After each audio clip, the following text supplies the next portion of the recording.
Leyte Island, Philippines, December 1944. A squad of American paratroopers is sitting under a coconut palm, resting. They haven't eaten in days. Then they hear it. Engines up above. American planes coming in low. Supply drop. One man gets to his feet. He starts listing off what he figures is in the crates coming down. His voice is sharp and quick, the way it always is, even after days without food. He's running through it like a grocery order, calling out items, making the men around him laugh, the way he always manages to do. That's what he does. That's what he's always done. Then a 50-pound crate falls out of the sky. No enemy, no warning, no rifle shot, just the sound of laughter. Stopping. The man standing next to him survives the war. He comes home, gets married, has children, buys a house, sits at the dinner table every night. And when his kids ask what the war was like, he puts his fork down, looks out the window for a moment, says, "Nothing much." That happened at 1 million dinner tables across this country after 1945. Maybe more. Not because those men didn't want to talk, not because they didn't trust the people sitting across from them, but because there's no language that connects what happened on that island to what's in front of you at the dinner table. No words that carry it across. So, they left it there. In silence. And the people who loved them, the people who wanted to ask, they looked at the expression on his face, and they didn't push. And then that silence became permanent. The man standing next to Melvin Levy that day had a name. Rod Serling, 20 years old, son of a butcher from Binghamton, New York. He found a language for what he carried home, not a straight language, not the kind where you sit down and explain what happened.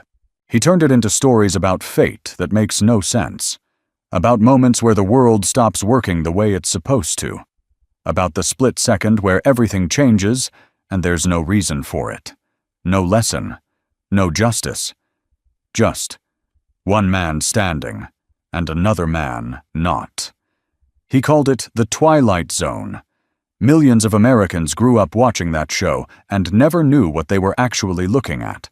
If stories like this one, the ones that never made it into the history books, are what you come to this channel for, hit that like button right now. It's the only signal the algorithm receives. Nothing else tells it to keep putting this kind of history in front of people who want to find it. Because this is not a story about Rod Serling, the famous television writer. This is a story about all the men who carried Leyte home and stayed quiet about it for the rest of their lives. January 16th, 1943. Binghamton, New York. Rodman Edward Serling walked into a recruiting office the morning after his high school graduation and signed his name on an enlistment form. He was 18 years old. He was Jewish, and he wanted to fight Hitler. That wasn't a figure of speech for him. The war in Europe was the war that made sense. A clear enemy. A clear reason. He'd had it in his head for months before graduation. He wanted to be a tail gunner on a B-17, sit in the back of a bomber over Germany, watch the whole thing from up high. He'd thought it through. His eyesight wasn't good enough. Rejected. So he asked about the paratroopers. Not because it was a strategic decision, not because he'd studied the airborne and decided it suited his skills. He was 18, from a small city in upstate New York, where his father ran a butcher shop, and the paratroopers were the most dangerous branch a young man could join. That was the entire calculation. He signed up. Binghamton, in 1943, was not a big city by any national measure, but it was not small either. Close to 80,000 people, a river running through it, shoe factories and cigar factories, and a main street with department stores. A neighborhood of row houses where families like the Serlings had settled over the last generation or two. Rod grew up in that house listening to the radio. Not music, mostly, though there was plenty of that.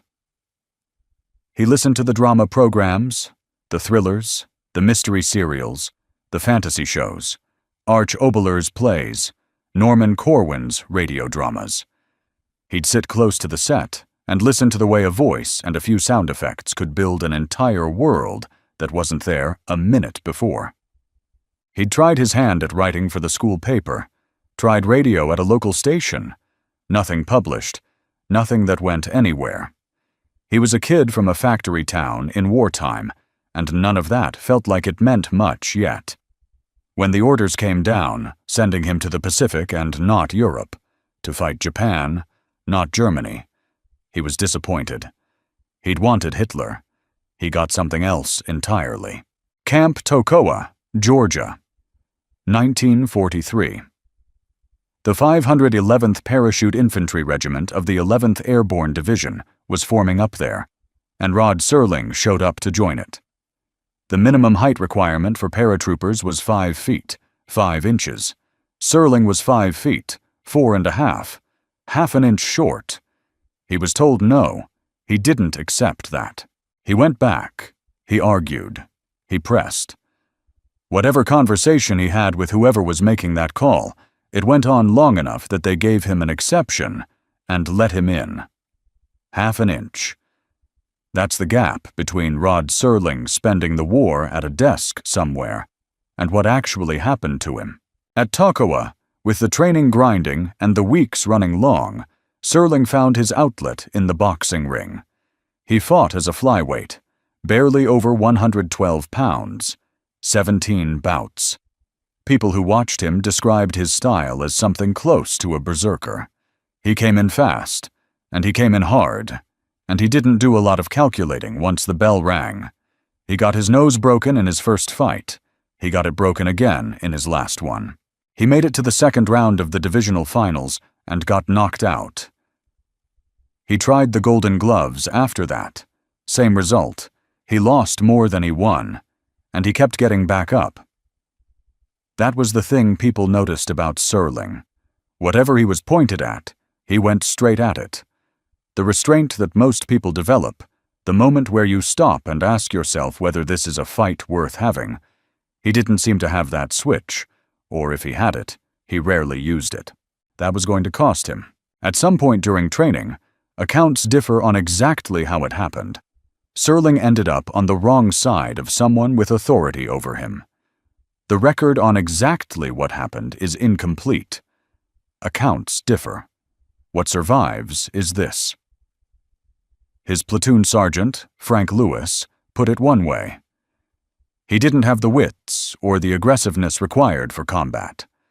A separate account, shorter and blunter. He screwed up somewhere. Apparently he got on someone's nerves. Both of those things could be true about the same man on the same day. The scrappy kid who wouldn't take no for an answer at the recruiting office, who kept getting his nose broken and kept coming back. That same quality looked like something entirely different from the commanding officer's side of the room. The result was a transfer. He was moved to the 511th Demolition Platoon. The men there called it the Suicide Squad. Not as a joke, exactly. More as a statement of fact. In actual combat, the demolition platoon goes out front. They go first. When there's something in the way that needs to be cleared before the infantry can move, that's the job these men are given. The casualty rate in that platoon, when they finally got to the fighting, would be the highest in the regiment. Nobody told Serling that when they reassigned him. He reported to his new unit.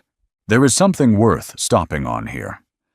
The quality that got him pushed out of the standard infantry structure, the inability to keep his head down when he disagreed with something, the refusal to stay quiet when he thought something was wrong, is the same quality that would define everything he created after the war. But in 1943, nobody could see that, including him. He was just a kid who couldn't keep his mouth shut, assigned to the most dangerous job in his regiment. May 1944.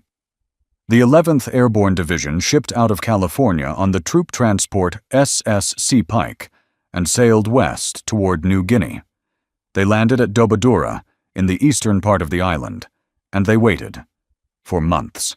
There was training, jungle acclimatization, rehearsals for operations that kept being postponed, the daily machinery of keeping thousands of men occupied when there's no fighting to be done. The heat was constant.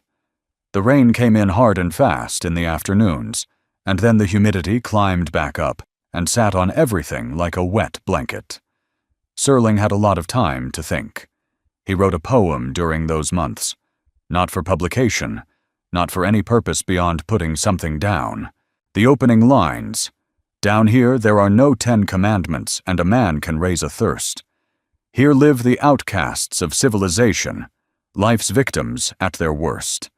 And near the end, at night we lie on our pillows with ills no doctor can cure. Hell no, we're not convicts, just soldiers on a tour." Nobody read it. It sat in his papers with everything else. But something was happening, even then, without anyone noticing it. He was learning to take a feeling, restlessness, boredom, the grinding low-grade misery of waiting in a jungle for a war that hadn't arrived yet, and compress it into a shape someone else could hold. That was what writers do. He didn't know yet that was what he was, but the practice was starting. Then Jack Benny came through on a USO tour. Benny performed for the regiment, and Serling was given an opportunity to write a short skit for the show. He wrote it. He performed in it. The skit was broadcast on Armed Forces Radio. He heard his own words coming back to him out of a radio speaker, on a jungle island in New Guinea, in a uniform soaked through with sweat, surrounded by men he'd been living with for months. He heard what it sounded like when language traveled, when something you wrote in a tent ended up coming through a speaker somewhere else, into someone else's ears. It was the first time. It would not be the last. But none of that mattered yet, because what was waiting on the other side of the Pacific wasn't a career. It was Leyte. November 20th, 1944. The 11th Airborne Division loaded onto transport ships and sailed for the Philippines. They didn't jump in. Men who had spent more than a year training to fall out of aircraft, who had made enough jumps that the exit door felt like a familiar thing, a known threshold, walked down cargo nets and stepped onto a beach like regular infantry. It was a small thing, maybe, but it was the first signal of what Leyte was going to be. The division landed on the southeastern coast of the island and pushed west. Their job was to seize the mountain passes, a string of terrain features running through the central spine of Leyte that the Japanese were using to move men and supplies from one coast to the other. Cut those passes, and you start strangling the enemy's ability to reinforce. What nobody had fully calculated was what the Japanese were putting into Leyte. General Yamashita, commanding all Japanese forces in the Philippines, had argued against committing major reserves to the island. He wanted to save his strength for Luzon. His superiors overruled him. Within weeks of the American landing, Japanese troop strength on Leyte climbed from roughly 20,000 to more than 80,000. Crack units pulled from Manchuria, from Korea, from the Japanese home islands, sent in to hold the island at whatever cost. The 11th Airborne walked into the edge of that. They were paratroopers being used as light infantry because the Army needed bodies on a ridgeline, and that's what was available. Thanksgiving Day, 1944. The 511th Parachute Infantry Regiment ate breakfast before moving out. Cold turkey, rain-soaked potatoes, fruit salad from a tin. Then the order came down, and they walked into the mountains. The trails were narrow, sometimes single file for miles. The jungle on both sides was so thick that even at midday, almost no light reached the ground. The rain came in the mornings, and again in the afternoons, and sometimes stayed all night. The mud grabbed at boots and held them. Men lost their footing on slopes that should have been manageable in dry weather, and in that wet, it was something else. The regiment pushed 30 to 40 miles through that terrain over the weeks that followed, not in a straight line, through ravines, up ridge lines, down the other side, across streams that had no names on any map. Many companies went 5 days without resupply. One went 10. Lieutenant Andrew Carrico, D Company, 511th PIR, wrote about it afterward. "We ate anything we could find. Dogs, roots, potatoes. When you're hungry, you'll eat anything." Hunger was a constant gnaw in the stomach. There was a ridge the men named Hard Rock Hill. No official designation, not on any tactical map, in any archive. Just a name that came from the men who spent 2 weeks fighting up and over it. 2 weeks for one ridge, not because it was a strategic linchpin, because the Japanese were on it and they didn't move. Hard Rock Hill is not in any history book. The men who were there knew the name. That's the only record of it. Serling was in the demolition platoon, the suicide squad, and they went in front. Not by choice, not by some act of courage. That was the job. In the weeks on Leyte, Serling watched men come off the casualty rolls the way you'd watch names come off a list. A man standing next to you in the morning, gone by afternoon. Not always dramatically. Not always in a firefight with some clear narrative to it. A man dead of malaria that turned bad before anyone could get him to a medic. A man who slipped on a wet rock face in the dark and went down a slope. War doesn't always announce itself. Sometimes it just removes people. At some point in December, the regiment was resting. The men of Regimental Headquarters Company sat under the cover of palms, and they were hungry. Genuinely hungry in the way that goes beyond discomfort. The kind that has been there for days and changes how a person thinks and moves. Then they heard aircraft engines, American planes coming in low, a supply drop. Melvin Livy stood up. He was a private first class from Kings County, New York. His official role was administrative, part of the headquarters company, not a front-line rifle squad. His unofficial role, the one that actually mattered to the men around him, was different. He was the one who could make a joke in the worst moment. Not to pretend the worst moment wasn't happening. He wasn't that kind of comedian. He just had the ability to find the one absurd thing inside a bad situation and say it out loud. And somehow that was enough to remind the men around him that they were still people, and not just things waiting to get hit. When the men heard the planes, Levy started listing what he figured would be in the supply crates, going through it like a menu, calling out items, embellishing, making the men laugh despite days without proper food. He had tears running down his face from laughing at his own joke. Then the crates started falling. 50-pound boxes, no parachutes, dropped from altitude. 100 or more of them coming down in clusters. Most of the men scrambled back into foxholes. Levy didn't. He was still standing, still talking, when one of the crates came straight down on him. Serling was nearby, watching. There is a version of this story where you explain what happened next, where you describe what a 50-pound crate does when it falls from altitude, where you put words around the thing that Serling saw. But those words exist. Serling would spend 30 years writing them, in one form or another, into every story he told about fate and accident, and the moment the rules stop holding. The words are all there, in everything he made afterward. What happened in that clearing under those palms doesn't need more. When the Leyte campaign wound down, the men of the original 511th counted who was left. 30% of the regiment that had trained together at Camp Toccoa, Georgia, that had packed into jump planes and shipped across the Pacific together, were still standing. Serling had a knee injury that would stay with him the rest of his life. The joint would swell without warning, go out on him on staircases, wake him up at night. He carried that out of the Philippines. That, and everything else. December 7th, 1944. 3 years to the day since Pearl Harbor. Tokyo Rose went on the air. Her broadcasts were aimed at American troops, regular transmissions that mixed popular music with news reports designed to demoralize. On this night, she was in good form. She announced that Japanese paratroopers had descended on American-held airfields on Leyte, destroyed scores of planes, killed hundreds of soldiers, and seized the fields entirely. The men of the 11th Airborne Division could hear the broadcast.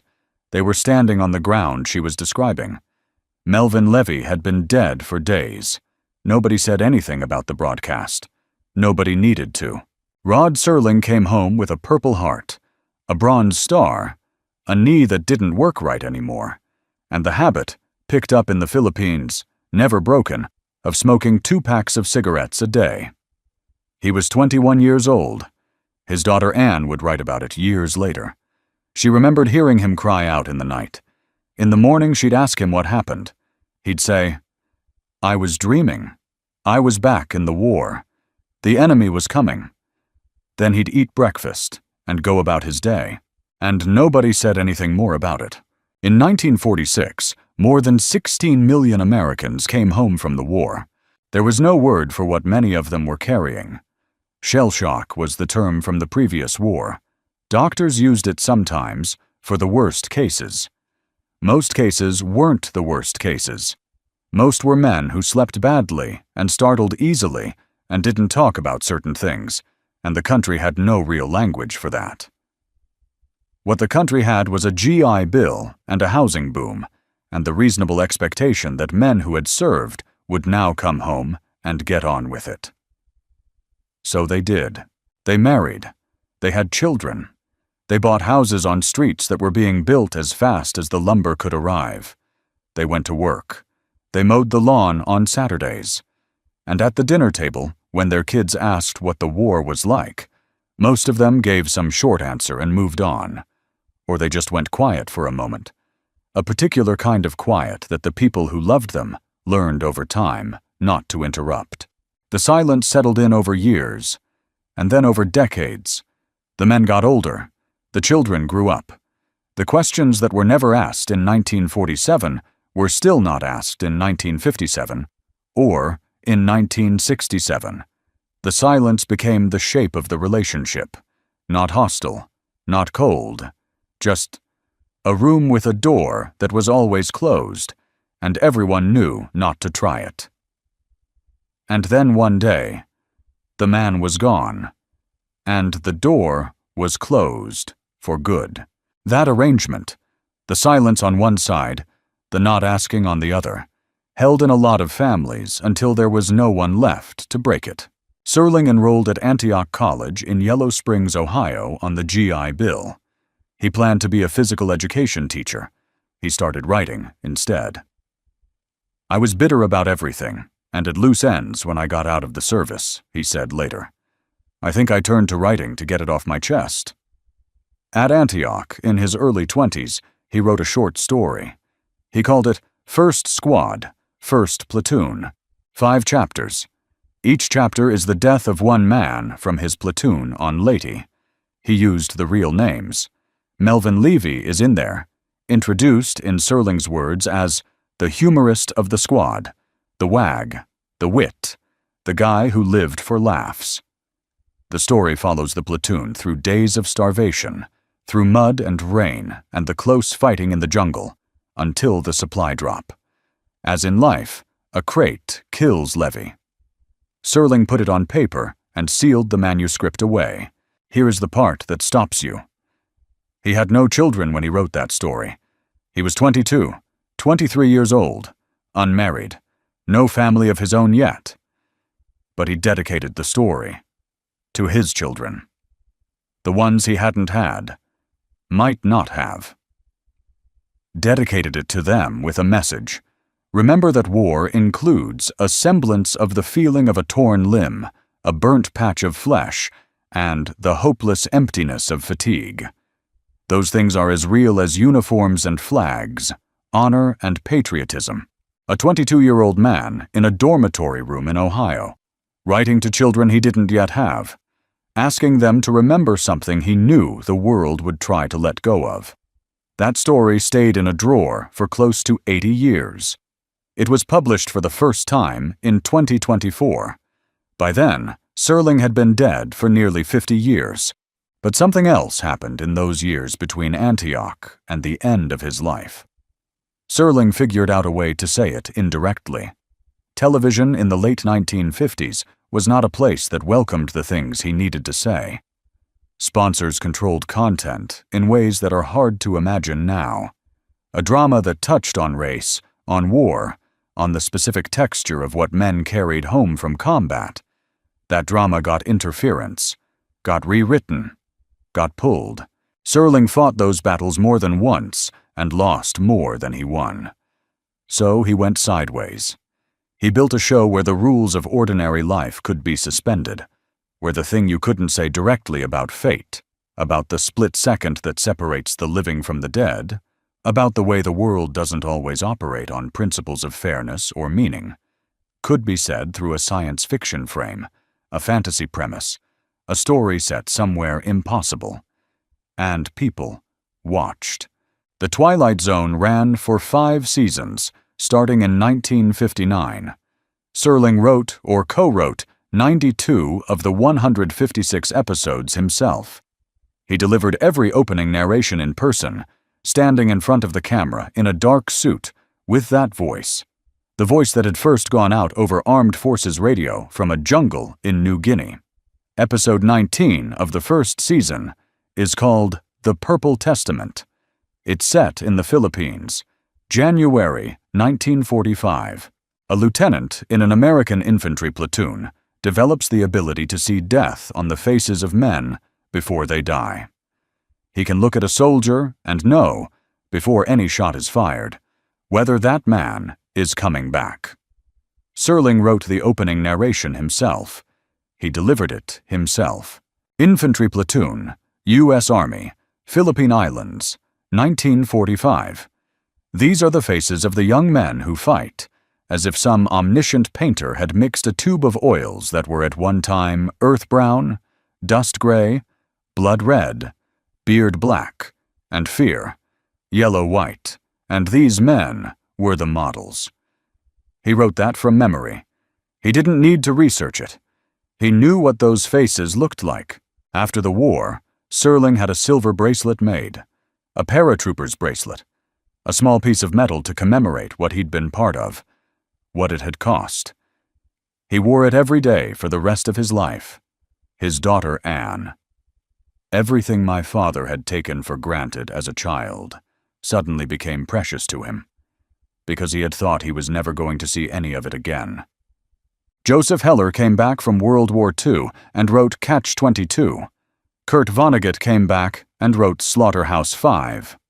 Rod Serling came back and made The Twilight Zone. 3 men who found a way to put the weight of what they carried into a form that other people could hold. 3 men, out of millions. In the 511th Parachute Infantry Regiment alone, there were men from every corner of this country. Farm boys from Iowa who had never been further than the county seat before the Army took them. Coal miners' sons from western Pennsylvania. Kids from Brooklyn and Kansas City and small towns in the South that didn't even have a movie theater. All of them trained at Toccoa. All of them made the same jumps. All of them ended up on Leyte, and the ones who came out the other side came home to the same country, the same GI Bill, the same expectation that they would now return to ordinary life. Most of them did exactly that. And most of them never found a way to say what Heller said, what Vonnegut said, what Serling spent 30 years saying sideways through science fiction. Not because they were lesser men, not because what they carried was lighter, but because finding that language is a specific thing, and it doesn't come to everyone, and the men who went looking for it and didn't find it were left with only one alternative. They held it inside. A lot of veterans from that generation had a habit of waking early, before the rest of the house, before the coffee was made, long before anyone else had reason to be up. Some of them would sit at the kitchen table in the dark, or in the thin early light, with a cup of something, not reading, not doing anything in particular. Family members who caught them there, coming downstairs for a glass of water at 5 in the morning, would find a man sitting alone and quiet, in a way that was different from the ordinary quiet of a sleeping house. And most of the time, nobody asked. You learned not to ask. You poured yourself a glass of water and went back upstairs, and the man at the kitchen table stayed where he was, with whatever he was sitting with. Those moments didn't make it into any history books. They didn't make it into the memorial speeches or the documentary footage or the oral history archives. They happened in kitchens, in the early hours, all across this country, for 20 or 30 years after the war ended. And then the men got old, and then they were gone. And the kitchens were quiet in a different way. Late in his life, Serling talked about what it means to try to go back. You can't go back, he said. You return as a tourist just to observe, like visiting a cemetery. Nobody's around to talk to you and reminisce, even though deep in your gut you have this urge to tap some ghost on a shoulder and say, "Hey buddy, remember that afternoon?" He was talking about the Philippines. He was also talking about the thing that none of the men from that generation could fully leave. The place stayed inside you, not as a memory you could take out and examine on purpose. More like a room in a house you couldn't close off entirely. You went about your days. You raised your children. You watched television in the evenings and mowed the lawn on weekends and did everything a normal American life asked of you. And sometimes, without meaning to, you were back there, in the jungle, in the rain, standing in a clearing while the crates came down. Rod Serling died on June 28, 1975. He was 50 years old. He had smoked since the Philippines, 2 packs a day, sometimes 3. He never stopped. By the time his heart gave out, he had been carrying Leyte for 30 years. He left behind 252 scripts, 6 Emmy Awards, a show that a generation of Americans grew up watching without knowing what they were really looking at. And he left behind that story. The one he wrote at Antioch in his early 20s, the one dedicated to children he didn't yet have, in a drawer where it stayed for decades after he was gone, where researchers found it, finally, years after his daughters had grown up and had children of their own. First Squad, First Platoon, published for the first time in 2024. Nearly 80 years after he sealed it away, millions of Americans grew up watching the Twilight Zone on black and white television sets in the 1960s. They watched a man in a dark suit step into frame and tell them about a world just slightly off from their own, where fate operated by rules you couldn't see, where a moment could turn without warning and leave one man standing and another man not. They didn't know what they were watching. They thought it was clever science fiction, entertaining strangeness, a show with a hook and a twist ending. They were watching a man from Binghamton, New York, who had stood in a clearing on Leyte Island in December 1944 and seen what happened when a crate fell out of an American plane, spend the rest of his working life finding ways to say out loud what he couldn't say directly. That is the only language he found, and most of the men who were there with him, who saw the same things, who carried the same weight home, never found any language at all. They sat at kitchen tables in the early morning hours. They wore their silence the way Serling wore that silver bracelet, every day, until the end. If someone in your family wore that uniform, you may already know what I'm describing. Not from a book, not from a documentary, from a specific moment at a dinner table, or a particular early morning when you came downstairs and found him sitting alone. A name he mentioned once, and never brought up again. A sentence he started and didn't finish. A question you almost asked, and then didn't. Leave his name in the comments below, where he served, and if you remember, just one thing. Something he said once that stayed with you, one moment that you've carried without knowing quite what to do with it. Write it down. Those stories don't live in any archive. They only exist in the people who were told them. And the day is coming when those people are gone too. Don't let it disappear.